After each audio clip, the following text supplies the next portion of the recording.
Seja bem-vindo ao Seminário de Teologia e Vida Cristã Palavra da Vida. Você está em mais um curso de teologia cuja proposta é fazer alargar o seu conhecimento na área teológica, um curso descomplicado, contextualizado, provocativo, reflexivo e que faça sentido para a nossa vida cotidiana, porque entendemos que não só a construção conceitual da teologia, respeitando as correntes da teologia construída nesses quase 2000 anos, mas isso só não é suficiente. Nós pretendemos que a partir do entendimento bíblico, dos conceitos esclarecidos, nós possamos reproduzir isso em uma espiritualidade no nosso cotidiano e nas relações. Seja bem-vindo a mais uma aula do curso de teologia do Seminário de Teologia. Hoje então, iniciar e encerrar, porque é assim, cada carta que a gente tem estudado é uma aulinha, Então, a gente começa e acaba em uma aula. Acaba no sentido assim, irmãos, que a gente não dá o segmento, não que não tenha a necessidade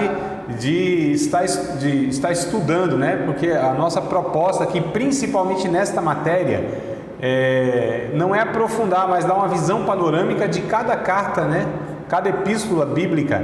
Então, é aquela visão panorâmica. E cabe a cada um de vocês, depois, no interesse, está continuando o estudo de cada uma das cartas, através dos comentários, enfim, até depois da aula eu estou disponível como professor até mesmo para dar continuidade. Então, de repente, venha uma matéria, outra matéria, e ainda vocês queiram saber um pouco mais dessas epístolas que nós estamos estudando, eu continuarei à disposição. Mas aqui a gente pretende dar um norte, Dá para vocês, assim, uma referência de como vocês estudarem cada carta. Tanto é que esses esqueletos, que eu tento passar para vocês aqui, os tópicos, os subtópicos, alguns resumos, a partir deles vocês podem desenvolver. Então, é algo assim, é um encaminhamento para que cada um possa, na medida do seu interesse, tá dando seguimento ao estudo de cada carta. Mas vamos lá, só para trazer aqui também um padrãozinho que a gente tem mantido, de estrutura de estudo ou de proposta de exposição, tá? Sempre lembrando que não é a única forma da gente estudar, a gente tem outros olhares, nós temos outros meios, para que a gente estude um livro. Como aqui é resumido, então eu tenho uma metodologia e uma didática que ela é muito simples e sintética, sintetizada, mas eu acredito que ela é boa para que a gente tenha essa ideia. Opa, carta de Efésios, Paulo escreveu na cidade tal, o assunto era esse, carta lá aos Romanos. Então a gente vai pelo menos aí tendo a noção, a base, que eu acho inclusive que você precisa antes de se aprofundar em qualquer coisa, é você ter a base. Não adianta você querer mergulhar de cabeça e estar estudando de repente algumas complexidades do livro, da matéria, se você não tem uma base. Então é a partir da base que a gente vai construindo, vai se aprofundando e tal. Mas vamos lá, nós vamos estudar então a carta de Paulo, o apóstolo Paulo, aos irmãos lá na cidade de Colossos, ou seja, aos Colossenses. Esse é o título que temos na nossa Bíblia, aos Colossenses.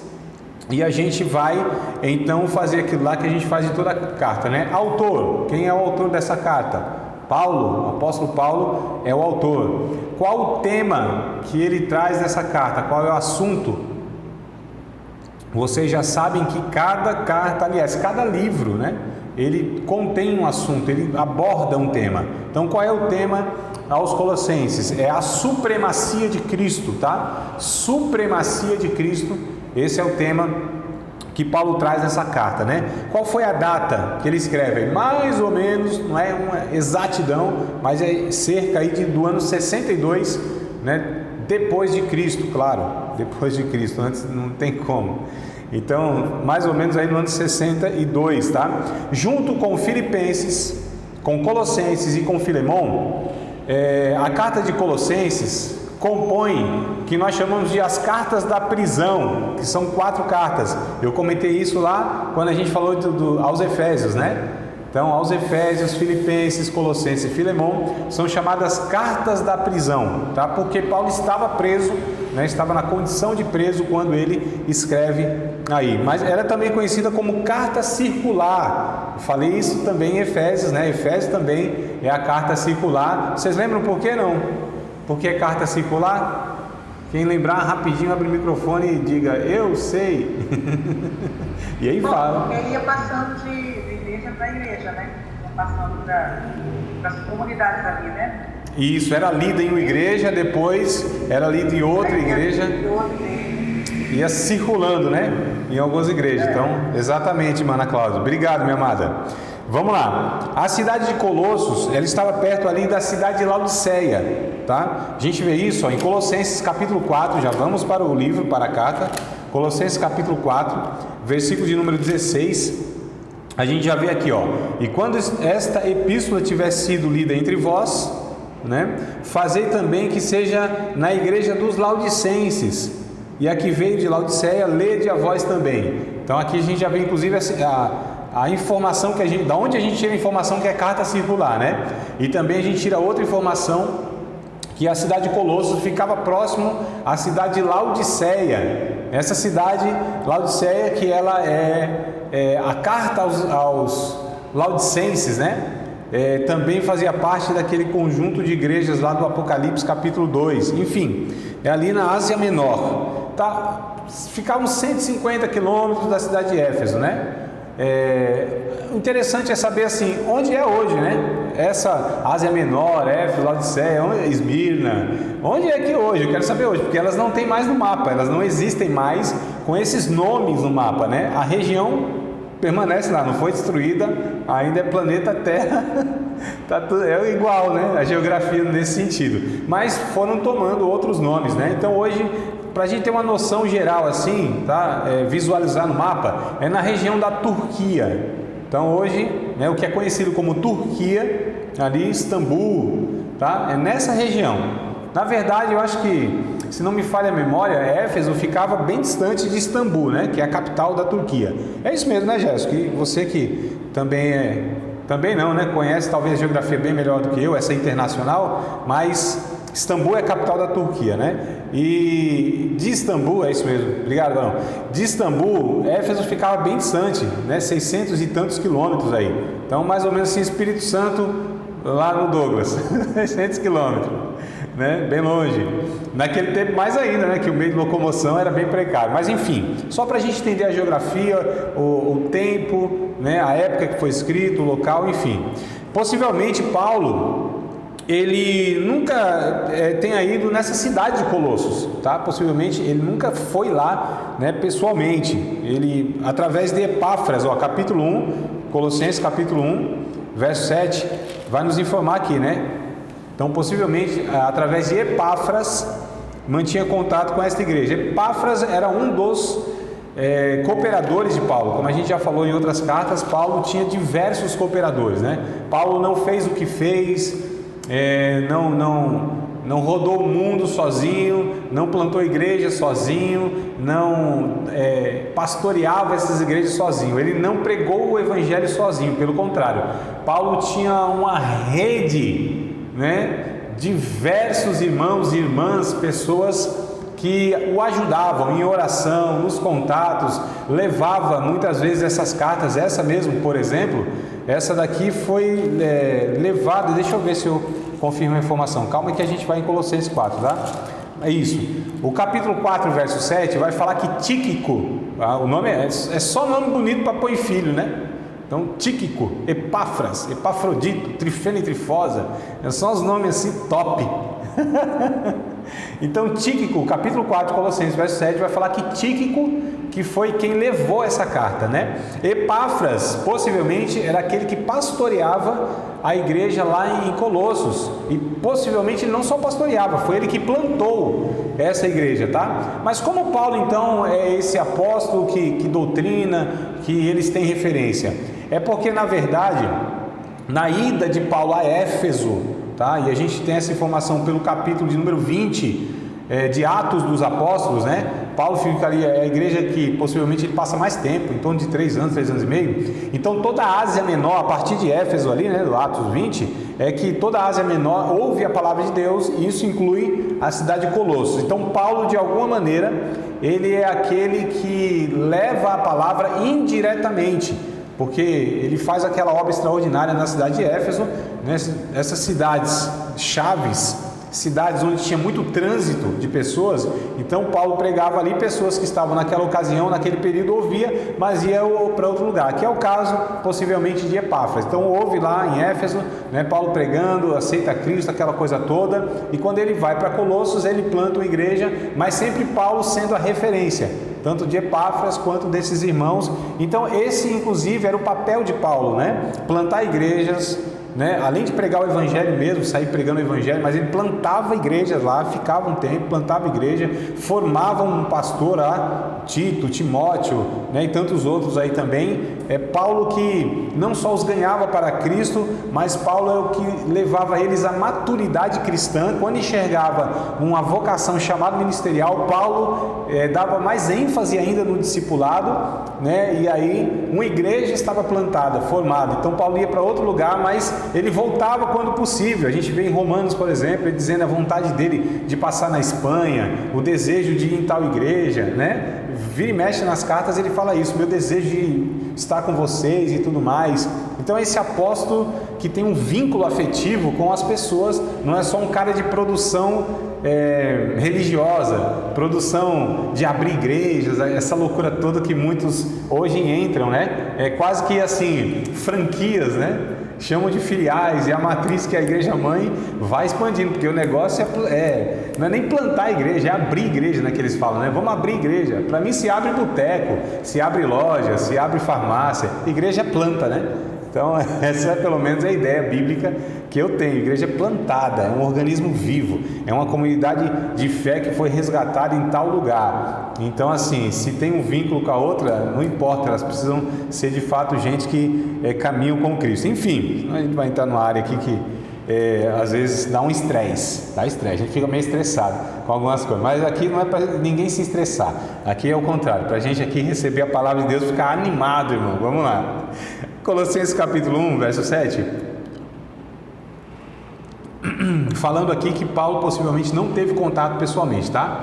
Ó, Colossenses 1:7, como aprendestes de Epáfras, nosso amado conservo, que para vós é um fiel ministro de Cristo. Capítulo 4, verso 12, Colossenses 4 e 12, veja só aqui o que o texto também fala: saudai-vos, Epáfras, que é um dos vossos servo de Cristo, combatendo sempre por vós em orações, para que vos conserveis firmes, perfeitos e consumados em toda a vontade de Deus. Então, por esses textos aqui, se depreende que Epáfras era quem era o líder, o pastor de lá, e com quem Paulo, né, mantinha esse contato, e assim, consequentemente, com a igreja lá em Colosso. Paulo não tinha o contato pessoal, mas através de Epáfras tinha.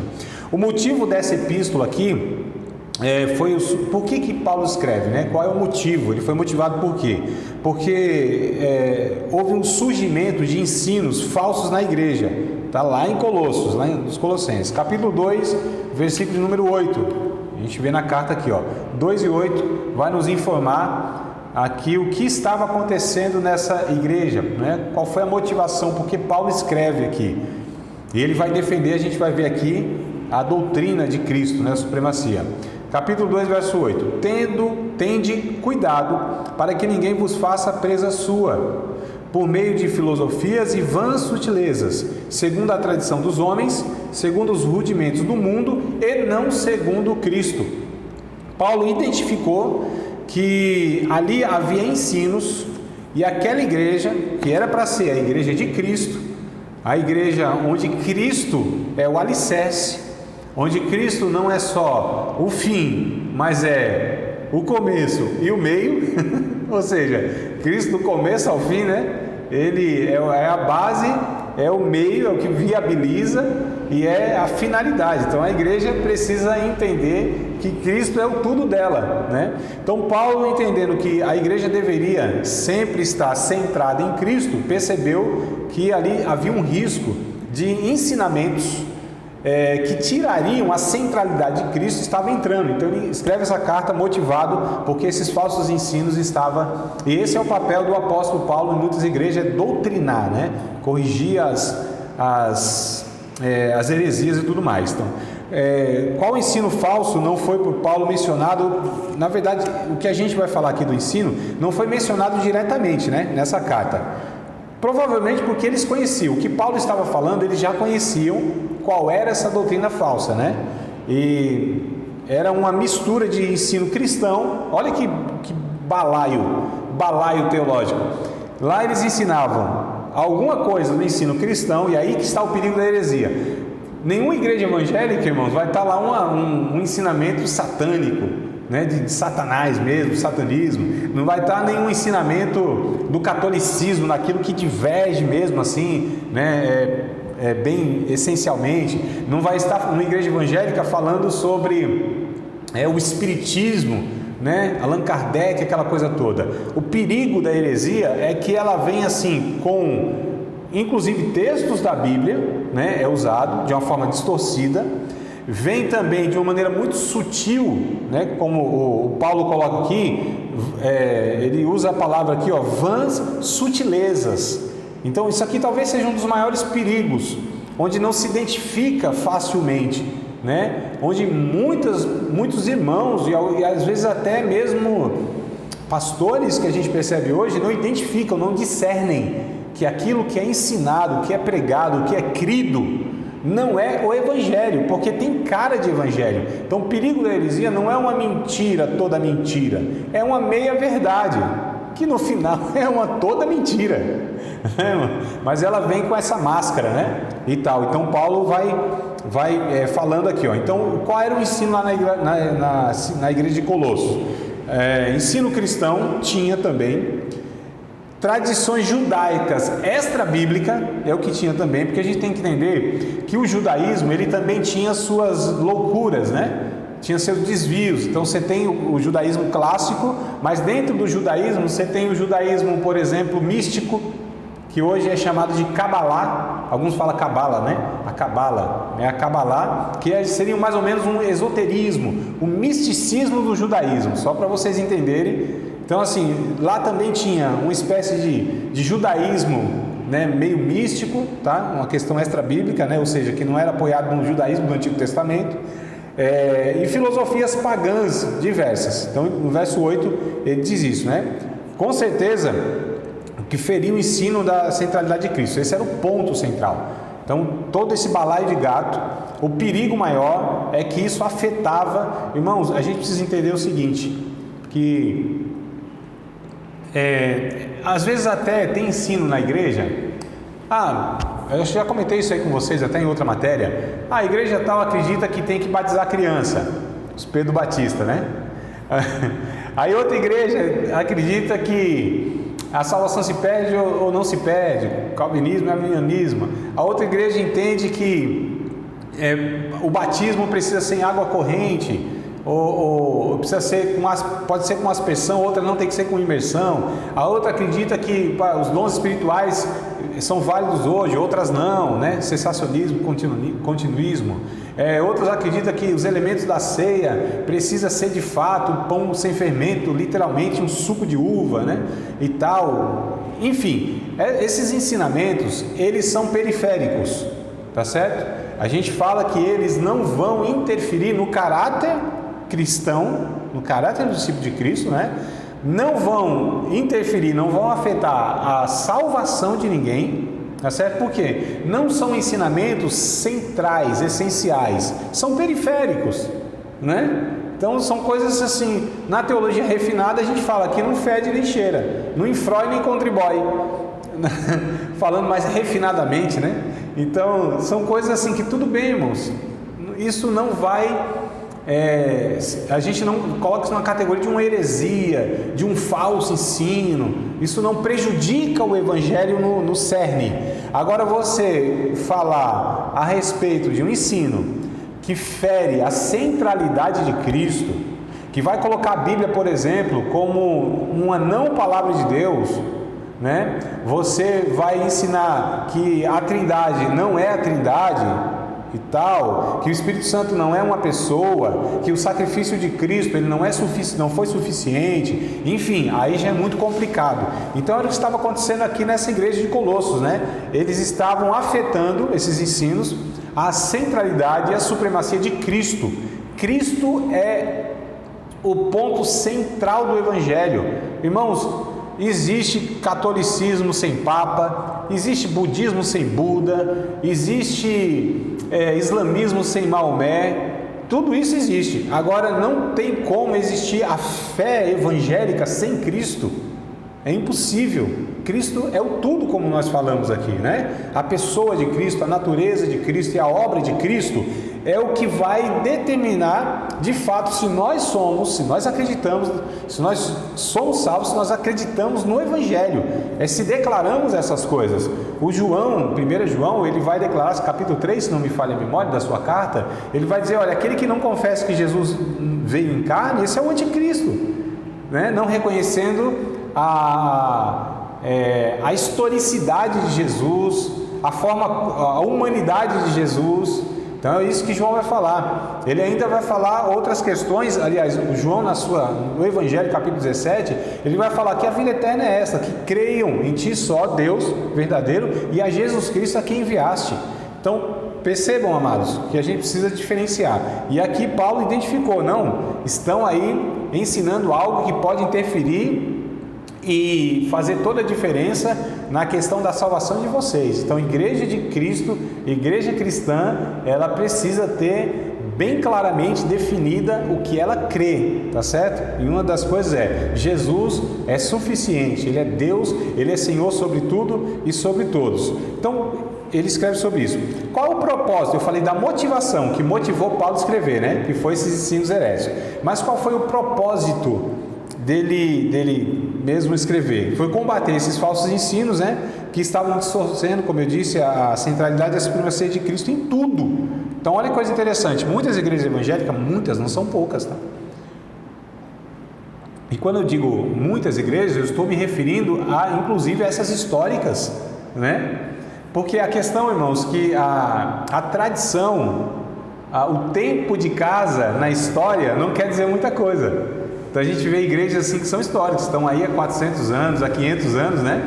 Está aí há muito tempo, historicamente falando, mas não garante nada que elas continuam sendo bíblicas, tá certo? Então não garante nada porque elas já defenderam a doutrina cristã, né? Já estão aí há muito tempo. Isso não quer dizer nada. Então, quando eu falo assim, muitas igrejas, inclusive essas, têm perdido muitas vezes, né, as bases da fé cristã. Então, aqui é interessante a gente ressaltar que a semelhança da igreja de Colossos, muitas hoje não ensinam a supremacia de Cristo sobre tudo e sobre todos. Muitas igrejas evangélicas pregam apenas que Jesus é Deus, me parece só da igreja, né? Como se Cristo tivesse limitado, aí fosse só o Deus dos evangélicos. Primeiro que Jesus nunca foi cristão, Jesus não é evangélico, Jesus não é pentecostal e nem reformado, né, irmão? Jesus não é gospel. Jesus possivelmente seria difícil até ser aceito pelos critérios que nós colocamos em muitas igrejas evangélicas como membro, muito menos como pastor, pregador. Teria dificuldade, pasmem vocês, né? É uma contradição, mas a gente fala em tom de brincadeira, mas é uma verdade, tá? Então a gente percebe aqui que Paulo vai defender que Jesus... Oi, só interromper um pouquinho, isso quando não coloca Jesus do lado de fora, né? Igual você falava. Exato. Às vezes Jesus não está nem dentro da igreja, às vezes está do lado de fora. Exatamente. Exclui, né, totalmente Jesus. A gente vê movimentos religiosos que do Evangelho não tem pouca coisa, ou talvez não tenha nada, né? Eu digo daquilo que o Evangelho traz como identidade, como DNA, né? Como essência do ensino, da revelação de Deus. Você tem muita pinta, né? Você tem muito trejeito, você tem muita liturgia, ritual e cerimônia, que muitas vezes, e Paulo vai discutir isso aqui também, só para a gente entender e fazer essa comparação, que muitas vezes a gente fala, nossa, isso aqui é de Deus, é piedoso e tal, mas na natureza não tem nada, né? Na essência não tem nada, e a gente vai ver de fato que a igreja de Colossos aqui, ela estava entrando por esse caminho. Se Paulo não interfere, ia virar não vou falar o nome não, mas algumas denominações aí que a gente conhece hoje, né? Que de fato não tem nada, tem uma mistureba dessa. Então tem igreja evangélica aí que ensina essas loucuras aqui. E olha, não é coincidência não, vamos ensinar alguma coisa lá, como eu disse, do cristianismo, alguma coisa do judaísmo e outras coisas de filosofias pagãs. Então a gente vê igrejas de hoje, século 21, né? Às vezes com a mesma característica, com as mesmas heresias dessa época aqui. Então só para a gente falar assim, nossa, olha só, então não tem nada de novo. Não tem nada de novo, irmãos, não tem nada de novo. É por isso que nós precisamos estudar principalmente essas cartas de Paulo, porque elas vêm trazendo para nós tudo aquilo que a igreja ainda pode ser, né, afetada quando ela é combatida com esses ensinos. Então muitas vezes hoje você tem igrejas, né, denominações, um grupo lá de fé, que seja grupo pequeno, isolado, que muitas vezes assim, fala, nossa, mas como pode? É muito semelhante, porque não tem nenhuma novidade, né? Mas vamos lá. Então Paulo, ele quis combater de fato esses ensinos, né, a propósito, né, que estava distorcendo a centralidade e a supremacia de Cristo em tudo. E ele ressalta a verdadeira natureza da nova vida em Cristo e suas exigências para o crente. Então a gente vê dois pontos aqui. Paulo combate a heresia e ele enfatiza, né, para os crentes em Colosso como seria essa nova vida em Cristo e as exigências para o crente. Então Paulo vai orientando aqui, ó.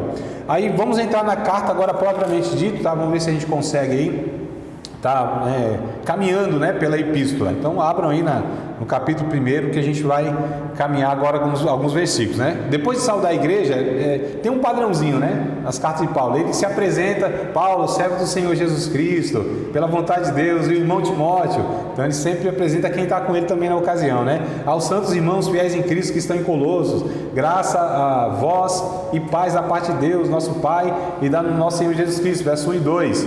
Então é quase um padrão. Todas as epístolas ele faz uma apresentação, né? Dá uma saudação, e é o que ele faz aqui, ó. Depois de saudar a igreja e expressar gratidão pela fé, amor e esperança dos crentes, é interessante isso que Paulo ressalta, né? Paulo, ele elogia, ele reconhece as virtudes, da mesma forma que também repreende, né, os defeitos e os enganos. Então Paulo é esse cara que identifica quando é para elogiar, ele elogia, dá graças a Deus, porque os irmãos estão indo no caminho certo, né? No caso aqui, na fé, no amor e na esperança que esses irmãos em Colossos expressavam, Paulo dá graças a Deus e os elogia. Continue assim, glória a Deus por isso, graças a Deus, é motivo de gratidão. Mas ele também fala aqui do progresso, é interessante, ó. Isso eu estou falando do verso 3 ao verso número 12, tá bom? Verso 3 ao verso 12, né, contém aí essas expressões de Paulo. Então ele também sauda a igreja, ele é grato pela fé deles, pelo amor deles, pela esperança deles, como também pelo progresso contínuo. Olha só, Paulo focaliza esses dois assuntos principais. Quando a gente vê aqui mais para frente, Paulo vai elogiar que eles estavam progredindo, amadurecendo, irmãos. Olha que coisa interessante, né? Perceber que uma igreja, ela não só exerce a fé, o amor e a esperança, mas ela vai progredindo nessas coisas, amadurecendo, crescendo, sendo por Deus amadurecidos como uma comunidade de fé. Então Paulo identifica isso e dá graças a Deus por isso. E ele traz aqui, anotei, ó, dois pontos, né? Dois assuntos principais dessa carta. A doutrina correta, ele vai falar, isso vai do capítulo 1, do verso 13 até o capítulo 2, verso 23, aqui são as divisões, né, que a gente gostaria que vocês pudessem estar anotando dessa forma, para ficar mais didático. Então a doutrina correta, ele vai falar do capítulo 1, do verso número 13 até o capítulo 2, verso 23, ele traz a doutrina. Qual é a doutrina correta? O ensinamento cristão a respeito de Cristo. Ele vai falar, depois a gente volta, tá? E o segundo assunto que ele traz são as exortações práticas. Aí vai do capítulo 3 né, do verso 1 até o final da carta, ou capítulo 4, verso 6, tá? Então, exortações práticas, como se portar, como que deve ser a nossa conduta nos relacionamentos. Irmãos, a gente percebeu em Éfeso isso, em Corinto, na cidade de Corinto, nas epístolas aos Coríntios, em Éfeso, em Filipenses, né? A gente vai perceber nas outras também. Paulo é muito prático, ele fala de um evangelho que é um evangelho de chão de fábrica.